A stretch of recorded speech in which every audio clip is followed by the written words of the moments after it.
प्रातःकाल दैनिक कार्यों से निवृत्त होकर गौतम बुद्ध के सभी शिष्य एकत्र हो गए। गौतम बुद्ध ने संदेश देना आरंभ किया। वे बोले, आज मैं तुम्हें ऐसे व्यक्ति की कथा सुनाता हूँ जिसके पास सब कुछ होते हुए भी वह दुखी था। गौतम बुद्ध ने कहना आरंभ किया। किसी नगर में एक सेठ रहता था।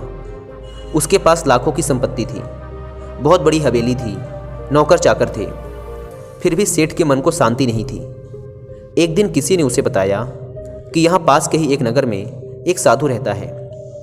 वह लोगों को ऐसी सिद्धि प्राप्त करा देता है कि उससे मनचाही वस्तु मिल जाती है। सेठ उस साधु के पास गया और उसे प्रणाम करके निवेदन किया, महाराज, मेरे पास धन की कमी नहीं है, पर फिर भी मेरा मन बहुत अशांत रहता है।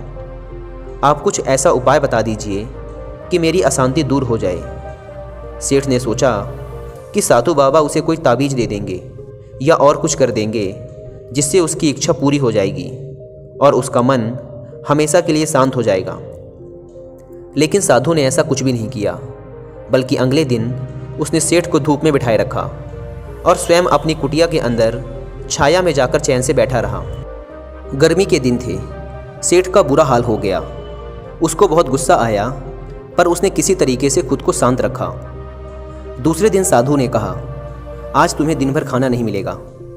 भूख के मारे दिन भर सेठ के पेट में चूहे कूदते रहे। अन्न का एक दाना भी उसके मुंह में नहीं गया।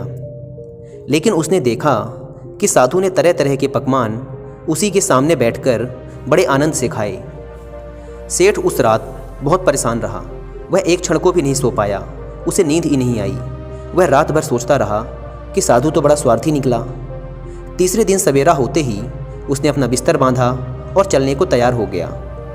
तभी साधु बाबा उसके सामने आकर खड़े हो गए और बोले, सेठ, क्या हुआ? सेठ ने कहा, मैं यहाँ बड़ी आशा लेकर आपके पास आया था, लेकिन मुझे यहाँ कुछ भी नहीं मिला।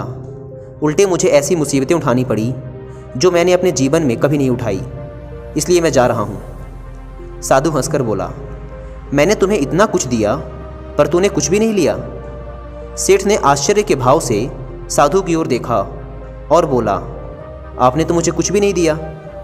साधु ने कहा, सेठ, पहले दिन जब मैंने तुम्हें धूप में बिठाया और स्वयं छाया में बैठा रहा, तब मैंने तुम्हें बताया कि मेरी छाया तेरे काम नहीं आ सकती।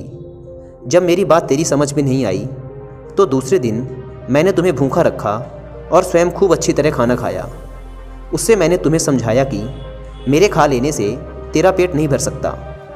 सेठ, याद रख, मेरी साधना से तुझे सिद्धि नहीं मिलेगी।